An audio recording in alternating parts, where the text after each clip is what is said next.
In the winter of 1957, the outskirts of Philadelphia were quiet places where the city slowly gave way to open land and scattered woods. The neighborhoods were close-knit. Children played on sidewalks, neighbors spoke from their porches, and most families believed they understood the rhythm of life around them.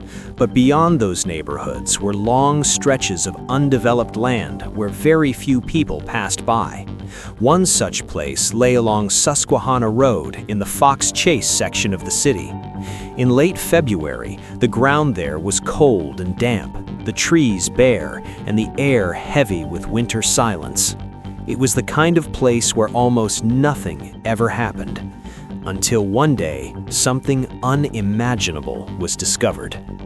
On February 25, 1957, a college student walking through the area noticed something unusual in the brush near the roadside. At first glance, it looked like nothing more than discarded trash, a cardboard box partially hidden in the tall grass. But something about the way it had been placed felt strange. Curious, he stepped closer, and what he found inside the box would shock an entire nation. Inside was the body of a small boy. When investigators from the Philadelphia Police Department arrived at the scene, the situation immediately raised disturbing questions. The child appeared to be around 4 years old. He had no identification, no clothing, and nothing nearby that could explain who he was or where he had come from. There were only a few puzzling clues. The cardboard box itself had originally contained a bassinet purchased from a local department store. Detectives carefully traced the box through shipping records, hoping it might lead them to whoever had bought it. But there was a problem. Thousands of identical boxes had been sold across the region. In other words, the box told them almost nothing. The boy himself presented another unsettling mystery. His hair appeared to have been cut shortly before he died, unevenly, as if someone had trimmed it in a hurry. His body appeared clean, as though he had been recently bathed. Those small details raised a deeply troubling question. If someone had taken the time to bathe him and cut his hair, why had no one reported him missing? Police quickly launched one of the largest child identification efforts in the city's history. Officers visited schools, hospitals, churches, and orphanages throughout Philadelphia and surrounding counties. Thousands of flyers were distributed bearing the boy's photograph. Newspapers across the country soon carried the same haunting headline, "The Boy in the Box." For weeks, investigators waited for a parent, relative, or neighbor to come forward and recognize the child. No one did. That silence became one of the most disturbing elements of the entire case. Detectives struggled to understand how a young child could exist within a community without anyone noticing his disappearance. Over the following months, dozens of possible leads surfaced. One witness claimed to have seen a suspicious vehicle parked near the roadside shortly before the discovery. Another believed they had seen a man and a woman carrying a large box late at night. Each lead seemed promising at first. Investigators pursued every detail, retracing steps and interviewing potential witnesses. But one by one, the leads collapsed. None could be confirmed. Detectives even traced the cardboard box back to a specific furniture store in Upper Darby. Employees remembered selling bassinets packaged in similar boxes, but after reviewing thousands of sales records, investigators could not identify a specific buyer. Once again, the trail went cold. Meanwhile, the child's photograph continued circulating across the country, yet somehow no one recognized him. As the months turned into years, the mystery deepened. The case slowly transformed into one of America's most haunting, unsolved crimes.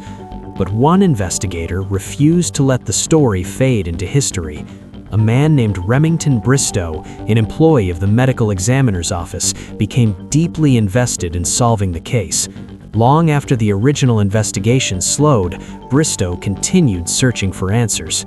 For years, he reviewed archived reports, followed up on forgotten leads, and interviewed witnesses others had long stopped pursuing.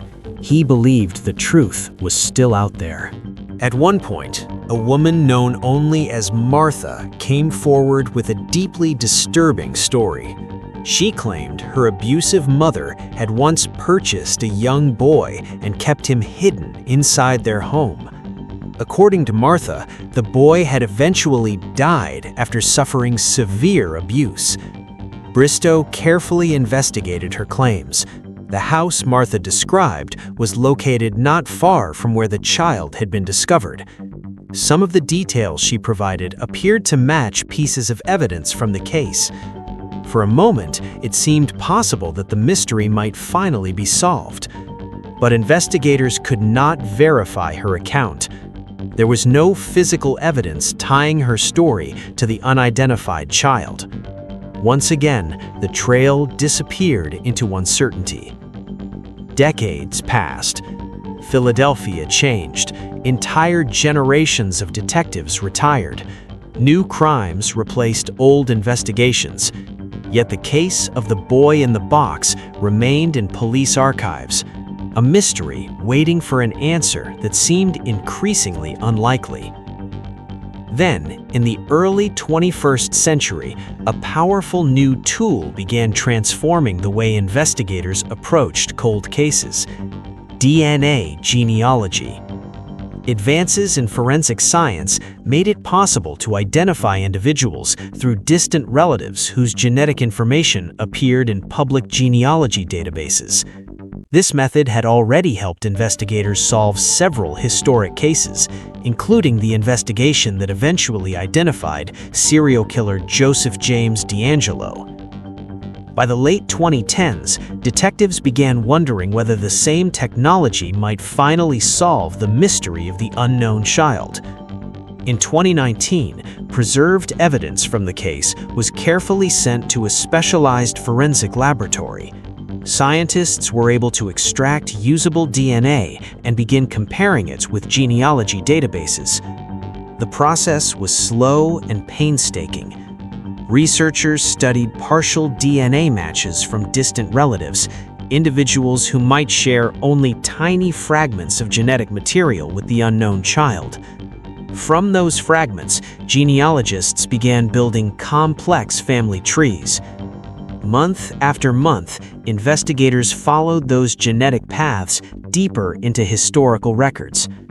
Eventually, the research pointed toward a specific extended family with roots in the Pennsylvania region.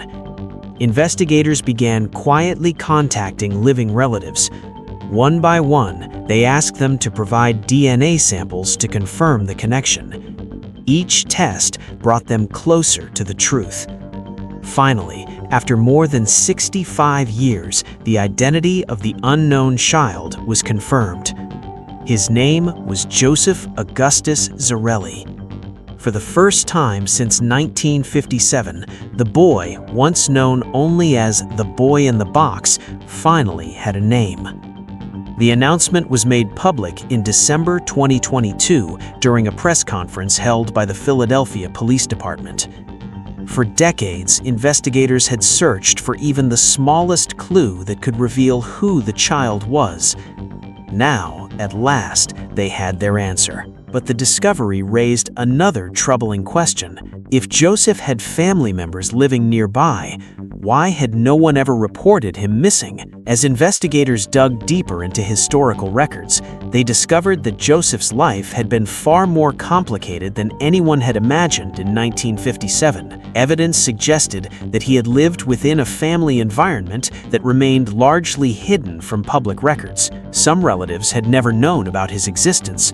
Others had limited contact with the household where he lived. In many ways, the child had existed almost entirely outside the systems that normally track births, schooling, and medical care. That isolation may explain why his disappearance went unnoticed for so long. Even after identifying Joseph, detectives continued examining records and family connections, hoping to better understand the circumstances surrounding his short life. But after so many decades, many key individuals connected to the case had already passed away. Some answers may never be known. No one has ever been formally charged in connection with the case. Yet for many investigators, identifying Joseph was the most important step of all. For more than 60 decades, he had been known only as an anonymous victim, a child without a name, a history, or a voice. Now, at last, that had changed. The story of the boy in the box